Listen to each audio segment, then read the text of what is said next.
Ordnung macht Sabine glücklich. Die Aufräumexpertin hat eine Leidenschaft für sich entdeckt und zum Beruf gemacht. Jeder kann Ordnung lernen. Ich bin das beste Beispiel. Ich war nicht besonders ordentlich. Ich habe wirklich sehr viel besessen. Man muss den Anfang finden und das fällt einem manchmal alleine ein bisschen schwer. Dann schauen wir gleich mal. Chaos! Ordnung schaffen heißt für Sabine Ballast abwerfen. Sie kommt zu Hilfe, wenn man zu Hause den Überblick verloren hat und Ordnung braucht. Früher hat Sabine viel eingekauft. Als sie merkte, dass sie keinen Überblick mehr über ihre Sachen hatte, begann sie, darüber nachzudenken und bei sich auszumisten. Inzwischen weiß sie genau, auf was es dabei ankommt. Regelmäßig gibt sie Workshops und macht Do-it-yourself-Videos für Instagram. So, normalerweise faltet ihr euer Oberteil ja einfach so. Ihr klappt die Ärmel ein, andere Seite Ärmel einklappen.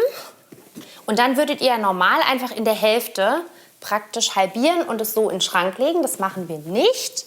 Wir nehmen es jetzt wieder auseinander und wir dritteln. Und zwar einmal von oben gedrittelt, einmal von unten gedrittelt. Und dann habt ihr ein wunderbares kleines Päckchen, was ihr so in euren Kleiderschrank, in die Schublade oder in ein kleines Kästchen tun könnt. Und es sieht wunderschön aus und ist direkt griffbereit.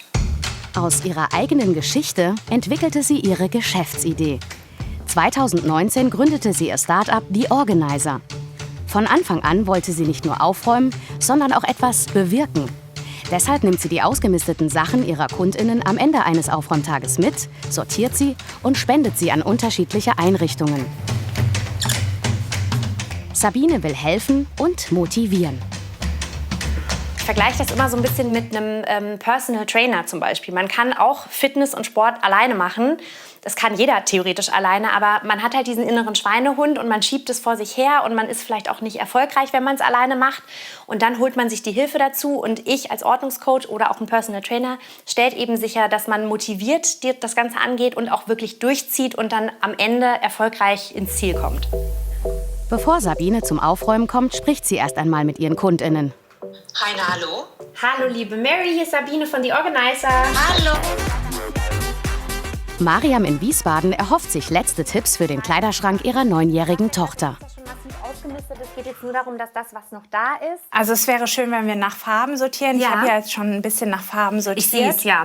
Dass wir einfach auch so ein bisschen nach Sommer und Winter sortieren. Das wäre super, klar. Wir räumen erstmal alles raus. Einfach auch, dass wir einmal sehen, was ist alles da. Dann können wir es einfach nach Kategorien sortieren. Ich habe auch neue Kleiderbügel mitgebracht. Kannst du gucken, ob dir die gefallen. Die einheitlichen Kleiderbügel empfehle ich immer einfach, dass auch da das Auge visuell so ein bisschen beruhigt wird.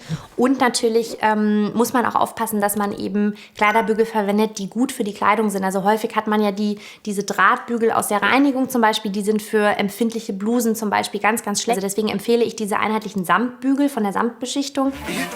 Die Grundregeln für Ordnung im Kleiderschrank hat Sabine sich von ihrem Aufräumvorbild Marie Kondo abgeschaut. Dazu gehört eben auch die spezielle Falttechnik für Kleidung, die Sabines Kundin Mariam noch nicht kennt. Dass es ein bisschen platzsparender und besser unterzubringen ist, dass du es drittelst von unten einmal so, dann einmal von oben drittelst und dann so zusammenlegst, dass es wie so ein kleines Croissant ist. Und dann kannst du das praktisch da so einsortieren.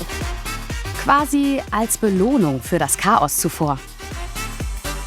Ausmisten nach Marie Kondo im Kleiderschrank funktioniert so, dass man wirklich erstmal alles komplett rausholt. Das machen wir jetzt heute nicht, weil Mariam schon sehr gut vorsortiert hat und gar nicht mehr viel ausmisten muss. Aber normalerweise würde man alles rausholen, auf einen Berg schmeißen und dass man wirklich so ein bisschen sieht, wie viel man wirklich besitzt. Weil gerade im Kleiderschrank ist es häufig so, dass man total schockiert ist. Ich sage mal, das ist so der Therapieberg, weil man sich selbst therapiert, weil man erstmal einmal den Schock Moment erleben muss, wie viel man besitzt. Und dann geht man Kategorie für Kategorie vor, nimmt sich die Lieblingsteile und vergleicht dann jedes andere Teil, was man in die Hand nimmt damit und schaut, ob es einem passt, ob es einen glücklich macht. Und wenn nicht, dann kann es gerne gehen.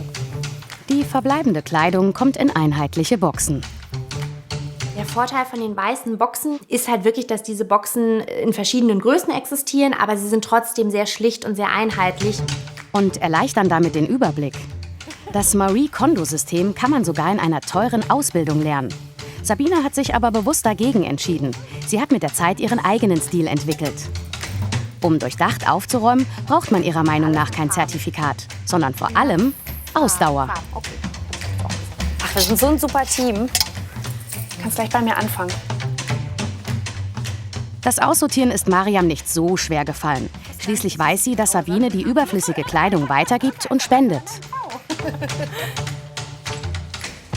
Ich weiß jetzt, wenn ich aussortiere, dass ich unheimlich vieles auch wieder an Sabine weitergebe, auch wenn ich diesen Weg jetzt auch mal alleine probieren werde, die Ordnung in den Schränken einzuhalten. Aber ich bin unheimlich froh, dass ich diesen Weg mit Sabine gegangen bin.